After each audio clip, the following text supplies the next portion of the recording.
వి gold trusted gold buyers మీరు తాకట్టు పెట్టిన బంగారాన్ని విడిపించి ఈ రోజు ఉన్న మార్కెట్ ధరకు కొనబడను 7771077720.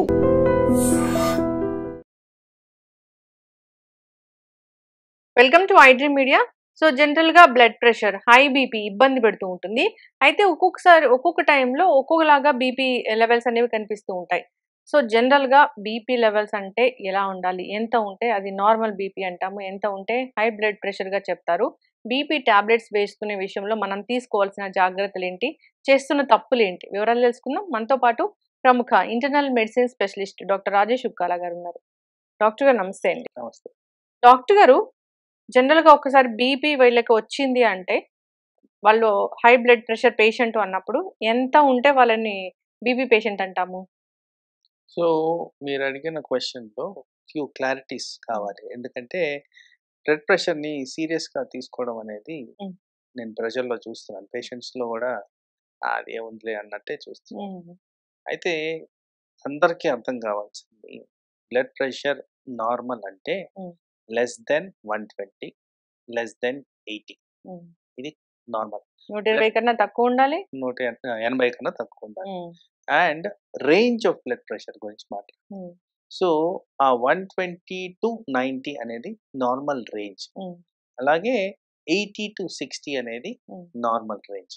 ఈ మధ్యలో ఎంత ఉన్నా కానీ ఇది నార్మల్ కిందే కన్సిడర్ చేస్తాం. హ్మ్. 90 అండ్ 60 బిలో ఉంటే హ్మ్. లో బ్లడ్ ప్రెషర్ కింద హ్మ్. కన్సిడర్ చేస్తాం. ఇది నార్మల్. ఓకే. తర్వాత బ్లడ్ ప్రెషర్ అనేది ఎవరిని అంటాము? హ్మ్. సో బ్లడ్ ప్రెషర్లో ఉన్నది ఏంటంటే అది ఒక వేరియబుల్ కాంపనెంట్. హ్మ్. అంటే మనం చేసే యాక్టివిటీ బట్టి బ్లడ్ ప్రెషర్ మారుతూ ఉంటుంది. సడన్గా కోపగించుకున్నాను, హ్మ్. బ్లడ్ ప్రెషర్ పెరగాలి, పెరుగుతుంది కూడా, హ్మ్. అది నార్మల్. నిద్రపోయాము, కాస్త బ్లడ్ ప్రెషర్ తగ్గుద్ది. సో రిలాక్స్ అయినప్పుడు తక్కువగా ఉండడం, అలాగే ఏదైనా యాక్టివిటీ చేసినప్పుడు పెరగడం అనేది సహజం, అది నార్మల్. హ్మ్. ఆ పెరగడం అనేది ఆల్వేస్ షుడ్ బి అరౌండ్ 140-90 మధ్యన ఉంటే. హ్మ్. సో కన్సిస్టెంట్గా మీకు బ్లడ్ ప్రెషర్ కానీ 140 అండ్ 90 అబవ్ హ్మ్. డిఫరెంట్ టైమ్స్లో ఒక వారంలో 3 రికార్డింగ్స్ కానీ అబవ్గా వస్తే బ్లడ్ ప్రెషర్ ఉన్నట్టే. హ్మ్. 140 above hmm. In a first person, అంటే firstly new diagnosis of blood ప్రెషర్ని అలా కేటగరైజ్ చేస్తాం. ఓకే. సో ఈ మధ్య కాలంలో ఏమైంది, బ్లడ్ ప్రెషర్ ఒక్కటే రావట్లేదు, హ్మ్. By one get one free అన్నట్టు డయాబెటీస్, డయాబెటిస్. కొలెస్ట్రాల్, థైరాయిడ్, ఇంకోటి ఏదో ఏదో ఒక రకమైన ప్రాబ్లమ్స్ అయితే కనపడుతూనే ఉన్నాయి.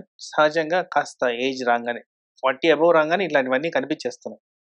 సో ఏం చేసాము, వీటికి ఏది బెటరు, హ్మ్. ఎక్కడ ఐడియల్గా సూట్ అవుతుందని చూస్తే 130-80, 130-80 ఉంటే ఇది పర్ఫెక్షన్. హ్మ్. మనకి అవయాల మీద ఒత్తిడి పడకుండా, లాంగ్ టర్మ్ డ్యామేజ్ కాకుండా, బ్లడ్ ప్రెషర్ ద్వారా వచ్చే అనర్థాలు ఏవైతే ఉంటాయో అవన్నీ బెటర్ అయ్యే విధంగా ఉంటున్నాయి అనేది గమనించారు. సో టార్గెట్ బ్లడ్ ప్రెషర్ హ్మ్. అంటే ఒక పర్సన్కి బీపీ డయాగ్నోజ్ అయితే వాళ్ళకి మందులు వాడిన తర్వాత, రెమెడియల్ మెజర్స్ వాడిన తర్వాత ఎంత ఉండాలి అంటే 130-80 ఉంటే ఇది కరెక్ట్. ఇది లాంగ్ టర్మ్‌గా ఇది మెయింటైన్ చేసిన దానివల్ల బెనిఫిషియల్ ఎఫెక్ట్స్ ఉంటున్నాయి హ్మ్. అనేది 130, 80 హ్మ్. అంటే డయాస్టాలిక్ ప్రెషర్ అనేది అంతే ఉండాలా? 80 ఉండాలి. 85 అనుకుందాం, ఆ! కొద్దిగా రిలాక్సేషన్ చేసినా గాని. బట్ ఇక్కడ ఏమవుతుందంటే నా ప్రాక్టీస్‌లో చూస్తే, ఇంతేగా సార్ ఇప్పుడే నేను గొడవ పడొస్తున్నా ఆ! కింద, ట్రాఫిక్‌లో వచ్చాను, పరిగెట్టుకుంటా హ్మ్. వచ్చాను, మీ దగ్గరికొచ్చాను, భయమేసింది, వైట్ కోట్ హైపర్ టెన్షన్ ఇలాంటివన్నీ కూడా హ్మ్. గూగుల్ చేసి వాదనలవుతున్నాయి. హ్మ్. సో వాస్తవానికి ఏంటంటే ఇప్పుడున్న న్యూయర్ టర్మినాలజీ, న్యూయర్ గైడెన్స్‌లో బ్లడ్ ప్రెషర్‌ని ఒక విధంగా ఇన్వెస్టిగేట్ చేస్తే బెటర్ అంటున్నారు. హ్మ్. ఎలా అంటే ఉదయం, సాయంత్రం, మధ్యాహ్నం చెక్ చేయడం కన్నా 24 గంటలు చెక్ చేయండి. హ్మ్. కంటిన్యూయస్‌గా బ్లడ్ ప్రెషర్‌ని మానిటర్ చేయండి.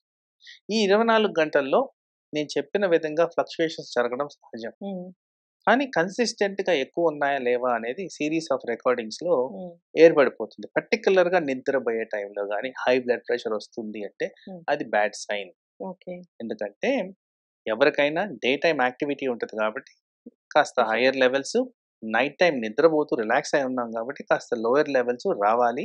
ఈ వేరియేషన్ అనేది 10% ఉంటది. అంటే 120-80 ఉన్నదంటే నైట్ టైమ్‌లో ఒక 10% డ్రాప్ అయ్యేదానికి ఛాన్స్ ఉంది. ఇది నార్మల్.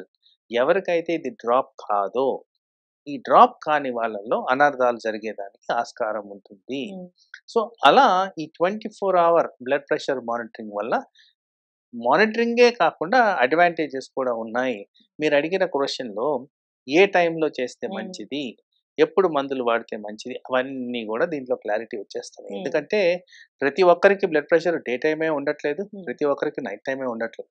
వేరియబిలిటీ ఉంటుంది కాబట్టి ఈ మధ్య కాలంలో ఎక్కువగా నైట్ షిఫ్ట్స్ అనేవి ఎక్కువగా వింటున్నాం కాబట్టి ఈ వెస్టర్న్ మోడ్‌కి అడాప్ట్ అయ్యి రాత్రులంతా మేలుకొని పగలంతా పడుకోవడం జరుగుతుంది కాబట్టి వీటి వల్ల కూడా బ్లడ్ ప్రెషర్ మీద ఇంపాక్ట్ ఉంటుంది కాబట్టి ఇలా 24 అవర్ బ్లడ్ ప్రెషర్ మానిటరింగ్ చేసిన దానివల్ల అడ్వాంటేజెస్ చాలా ఎక్కువగా ఉన్నాయని గమనించారు. ఓకే. మార్నింగ్ ఇప్పుడు నిద్రలో బీపీ పెరగడం అంటే అది bad sign. Bad sign. Okay. Morning అంటే ఎప్పుడైనా మార్నింగ్, మధ్యాహ్నం, ఈవినింగ్ బ్లడ్ ప్రెషర్ చెక్ చేసుకోమన్నారు. ఈ 24/7 కాకుండా అన్నప్పుడు మార్నింగ్ బ్లడ్ ప్రెషర్ అసలు జనరల్‌గా ఎందుకు ఎక్కువ ఉంటుంది డాక్టర్ గారు? ఎట్లా ఉండాలి అసలు? సో సహజంగా మీరు గమనిస్తే నేను ఇప్పుడు దాకా చెప్పిన దాంట్లో నార్మల్ సైన్స్, బాడీలో జరిగే సైన్స్ ప్రకారం మనకి డే టైం కాస్త ఎక్కువగా ఉండడం, రాత్రులు తగ్గిపోవడం. అంటే ఇది ఎట్లా తెలుస్తుందంటే మానిటరింగ్ చేస్తే కానీ తెలవదు. ఎందుకంటే మనము మార్నింగ్, ఆఫ్టర్నూన్, డే టైం మధ్యరాత్రులు ఎవరు లేచి బ్లడ్ ప్రెషర్ చెక్ చేస్తారు? ఇంకా ఇంకొకటి ఏంటంటే ఒకవేళ మనం అలారం పెట్టుకొని లేచి చెక్ చేసినా కానీ అలాంటి చెక్ చేసిన దాని వల్ల స్లీప్ డిస్టర్బెన్స్ వస్తుంది. స్లీప్ డిస్టర్బెన్స్ వల్ల వేరే అనర్థాలు కూడా జరుగుతాయి కాబట్టి సహజంగా మానిటర్ అనేది రికమెండెడ్. సో మీరు అడిగిన ప్రశ్న ఎందుకు మార్నింగ్ బ్లడ్ ప్రెషర్ పెరగవచ్చు అని చూస్తే ఒకటేంటంటే ఇన్అడిక్వేట్ మెడిసిన్ ఆర్ బాడీలో స్ట్రెస్ అనేది ఎక్కువ ఉన్నప్పుడు, ఏది నిద్ర సరిగ్గా పోకపోవడం. కామనెస్ట్ రీజన్స్ ఏంటంటే మానసిక ఒత్తిళ్ళు ఆర్ ఫిజికల్ ప్రాబ్లమ్స్. లైక్ చాలా మందికి బ్యాక్ పెయిన్ చాలా సహజంగా వింటాం, దానివల్ల సరిగ్గా నిద్ర పట్టదు. ఇలాంటి వాళ్ళలో ఏమవుద్ది, ఈదర్ వాళ్ళ బ్లడ్ నొప్పి తగ్గడానికి టాబ్లెట్ అన్నా వేసుకుంటారు, నిద్ర సరిగ్గా పోరు, కాస్త స్ట్రెస్కి గురవుతారు. తర్వాత ఈ వర్క్ రిలేటెడ్ ఇష్యూస్, ఇప్పుడు మేమే అనుకుందాం మాకు అర్ధరాత్రులు చాలా ఫ్రీక్వెంట్గా ఫోన్ కాల్స్ వస్తాయి. అలాంటి టైంలో వస్తున్నాయంటే కొద్దిగా క్రిటికల్గా ఉన్న కేసెస్ వల్లే మనకు వస్తుంది. సో డెఫినెట్గా నిద్ర అనేది 8 అవర్స్ ఉండాల్సిందేనా డాక్టర్? కంపల్సరీ ఉండాల్సిందే. సో అలా జరుగుతున్నప్పుడు మీరు అడిగినట్టు మార్నింగ్ టైం బ్లడ్ ప్రెషర్స్ పెరిగేదానికి చాలా హై ఛాన్సెస్ ఉంటాయి. ఓకే. అయితే ఇప్పుడు బ్లడ్ ప్రెషర్‌ని మనము వీళ్ళకి బీపీ ఉంది, వీళ్ళు బీపీ పేషెంట్ అని చెప్పాలంటే ఆ 24 అవర్స్ మానిటరింగ్ అనేది ఖచ్చితంగా చేయించుకోవాలి. ఇప్పుడున్న గైడెన్స్ ప్రకారం ఐడియల్లీ రికమెండెడ్. ఇందాక మీరు అడుగుతున్నప్పుడు మార్నింగ్ టైం బ్లడ్ ప్రెషర్ ఎందుకు పెరగొచ్చు అంటే దాంట్లో ఒక పాయింట్ కూడా మర్చిపోయానండి. చాలా మందికి ఉన్న habit consumption of alcohol and smoke. So tobacco and alcohol వల్ల definite impact on blood pressure. ఇప్పుడున్న హ్యాబిట్స్ లో లేట్ నైట్‌గే ఎక్కువగా ఇలాంటివి జరుగుతాయి. ఆల్కహాల్ కన్సంప్షన్ కానివ్వండి, స్మోకింగ్ సైమల్టేనియస్‌గా కానివ్వండి, అండ్ ఆ టైంలోనే ఆ స్నాకింగ్ కూడా దాంట్లో high quantity of salt and oils ఉంటాయి కాబట్టి వీటి కారణంగా కూడా బ్లడ్ ప్రెషర్ ఇంపాక్ట్ అనేది ఎక్కువగా ఉండేదానికి ఛాన్స్. ఎక్కువ నీళ్లు తాగకపోయినా బీపీ చూపిస్తుందా డాక్టర్ గారు? ఎక్కువ నీళ్లు తాగకపోవడం అంటే జనరల్‌గా సైన్స్ ప్రకారం చూస్తే ఎక్కువ నీళ్లు తాగితే మనకి బ్లడ్ ప్రెషర్ ప్రాపర్ సర్క్యులేషన్ ఉండేదానికి ఛాన్స్. నీళ్లు సరిగ్గా తాగనప్పుడు బ్లడ్ ప్రెషర్ తక్కువైపోద్ది. లైక్ ఇప్పుడు లూజ్ మోషన్స్, వామిటింగ్స్ అయ్యాయి, సో డీహైడ్రేషన్ వల్ల ప్రెషర్స్ తగ్గుతాయి కానీ పెరగవు. ఓకే. అయితే డాక్టర్ గారు మార్నింగ్ బీపీ పెరుగుతుంది అన్నప్పుడు 140 అట్లా ఉందంటే ఖచ్చితంగా వాళ్ళకి బీపీ ఉందన్నట్లే ఇంకా. ఎందుకంటే యాక్టివిటీస్ ఏమి ఉండవు కదా మీరు చెప్పినట్లు ఈ రీజన్స్ వల్ల. సాయంత్రం కల్లా బీపీ అంటే ఒకవేళ లెవెల్స్ పెరిగితే కన్సిడర్ చేస్తామా మనం బీపీ లాగా? Consistently 3 times on a different days of the week 3 recordings different times లో డిఫరెంట్ డేస్ లో 140 అండ్ అబౌవ్ 90 వస్తే డెఫినెట్ గా వాళ్ళకి బ్లడ్ ప్రెషర్ గురించి కన్సిడర్ చేయాలి. ఇది ప్రీవియస్ ఇప్పుడు ఈ కంటిన్యూస్ బ్లడ్ ప్రెషర్ మానిటరింగ్ పెట్టగానే మనకు అర్థమైపోతుంది ఎక్కడెక్కడ రికార్డింగ్స్ పెరుగుతున్నాయి, ఎన్ని రికార్డింగ్స్ పెరుగుతున్నాయి చూడంగానే చెప్పేయచ్చు వాళ్ళకి. ఖచ్చితమైన రిజల్ట్ అనేది ఉంటుంది. వాళ్ళకి టాబ్లెట్ రాశారు, బీపీ టాబ్లెట్ మార్నింగ్ ఒకటి, ఈవినింగ్ ఒకటి అవసరం ఉంటుందా? ఒక టాబ్లెట్ తో సరిపోయే మందులు వచ్చాయా డాక్టర్ గారు? అయితే ఇప్పుడు ఇదివరకు ఉన్న కాన్సెప్ట్ ఎలా ఉండేదంటే ఒక టాబ్లెట్ తీసుకొని ఆ టాబ్లెట్ ని డోస్ పెంచుకొని నెక్స్ట్ టాబ్లెట్ కి వెళ్ళడం అనేది జరిగేది. ఇది సీక్వెన్షియల్ ఆఫ్ ఈవెంట్స్ జరిగేది. ఇప్పుడు ఏంటంటే మల్టీ ప్రాంగ్ అటాక్ అంటున్నారు. అంటే అన్ని ఏరియాస్ నుంచి బ్లడ్ ప్రెషర్ని అటాక్ చేస్తూ కంట్రోల్ చేస్తే మంచిది. సో దీంట్లో చాలా రకాల మెకానిజమ్స్ ఉన్నాయి, కానీ మీరు అడిగిన ప్రశ్నకి multiple doses tablets, multiple types of tablets combine చేసి ఇచ్చిన దాని వల్ల మనకి బెటర్మెంట్ ఉంటుంది. అంటే బ్లడ్ ప్రెషర్ అనేది ఒక్కొక్కరికి ఒక్కొక్క విధంగా ఉంటుంది కాబట్టి లో లెవెల్లో ఉన్న వాళ్ళకి బహుశా ఒక సింగిల్ టాబ్లెట్ తోనే తగ్గిపోద్ది. అది కూడా కంబైన్డ్ టాబ్లెట్ ఇస్తే బెటర్ అంటున్నారు. హై లెవెల్ ఉందనుకోండి, మల్టిపుల్ డోసెస్ ఇచ్చిన దాని వల్ల బెనిఫిషియల్ ఎఫెక్ట్స్ ఉంటాయని కూడా గమనించారు. డాక్టర్ గారు, ఎప్పుడైనా బీపీ టాబ్లెట్లు మర్చిపోతే ఒకవేళ ఎన్ని రోజులు మర్చిపోతే కాస్త సేఫ్ గా ఉండొచ్చు? బేసిక్లీ ఒక డోస్ కూడా మర్చిపోకూడదు. ఎందుకంటే ప్రతి క్షణం అది మీ బాడీలో అవయాల మీద తీవ్రత అనేది చూపిస్తూ ఉంటది. అండ్ మీకు కూడా తెలుస్తుంటది, అరే ఈ రోజు ఏంటి నాకు అంత తేడాగా ఉంది, టాబ్లెట్ వేసుకున్నానా లేదా అనేది ఫస్ట్ డౌట్ రావాలి. కొన్ని సందర్భాల్లో ఏంటంటే ఇన్యాక్సెసిబిలిటీ, సపోజ్ మొన్న వరదలు వచ్చాయి, చాలా మంది టాబ్లెట్స్ దొరక్క ఊరుల్లో సఫర్ అయ్యారు. సో అలాంటప్పుడు మీరు ఎంత వీలైతే అంత త్వరగా ఆ టాబ్లెట్స్ కి యాక్సెస్ తెచ్చుకోండి. అసలు వీలైన చోట ఎక్కువగా తెచ్చి పెట్టుకోవడం అనేది, ఎందుకంటే బ్లడ్ ప్రెషర్ సమస్య అనేది లైఫ్ లాంగ్ సమస్య. ఒక నెల ఒక వారం వాడితే సరిపోదు కాబట్టి స్టాక్ ఎక్కువగా పెట్టుకొని ఉంటే ఆల్వేస్ బెనిఫిషియల్. సో దాన్ని ఎన్నో రోజులు మిస్ అవ్వడం కాదు, ఒక రోజు మిస్ అయినా కానీ అది మేజర్ ఇష్యూ కింద మనం కన్సిడర్ చేయాలి. ఒకరిద్దరు చెప్తే విన్నాను నేను, బీపీ పెరిగింది, హెడేక్ వస్తుంది, టాబ్లెట్ వేసుకున్నారు, అయినా హెడేక్ వస్తే ఇంకొక టాబ్లెట్ వేసుకున్నారు, సో హాస్పిటలైజ్ అవ్వాల్సిన పరిస్థితి వచ్చింది అని.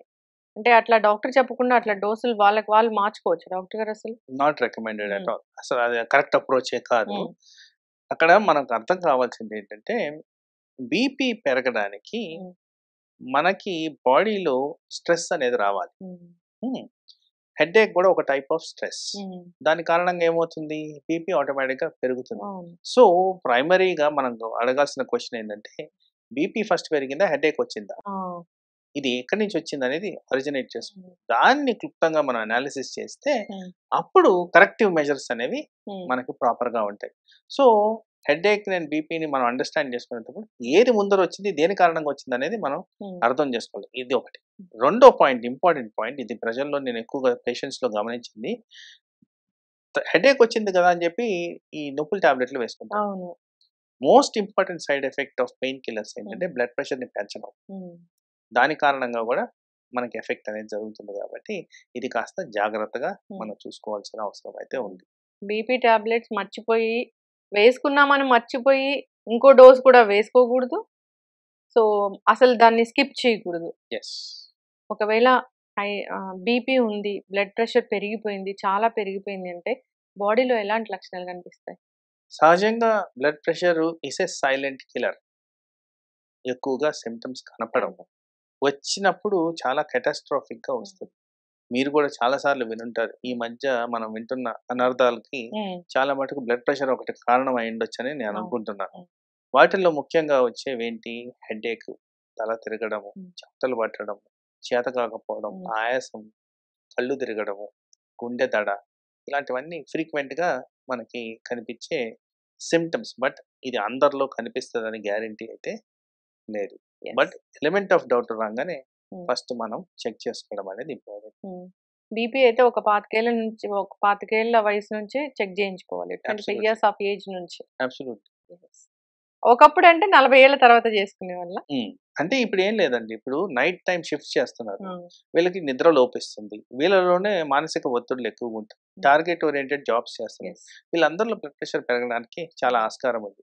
తర్వాత ఈ నైట్ షిఫ్ట్స్ చేసే వాళ్ళలో అబ్నార్మల్ ఈటింగ్ హ్యాబిట్స్ ఉన్నాయి, అది కూడా హై క్యాలరీ ప్రాసెస్డ్ ఫుడ్స్ తింటున్నారు, దాంట్లోనే salt, oil, masala, everything is high. అందుకోసం ఛాన్సెస్ ఆఫ్ బ్లడ్ ప్రెషర్ చాలా ఎక్కువగా ఉంటుంది. చక్కటి ఇన్ఫర్మేషన్ డాక్టర్ గారు. బీపీ మానిటరింగ్, దానికోసం ఒక స్పెషల్ మానిటరింగ్ మెషిన్ వచ్చింది. 24 hours అది మానిటర్ చేస్తుంది, అది అక్యురేట్ గా వస్తుంది, లెవెల్స్ అనేవి, రీడింగ్స్ అనేవి. దాన్ని బట్టి మందులు వాడితే మంచిది. అందరు ఫాలో అవ్వాలని కోరుకుందాం. డాక్టర్ గారు చాలా చక్కటి ఇన్ఫర్మేషన్. ధన్యవాదాలు. Sir, one life lesson what medicine has taught you. Whatever you can do without expecting.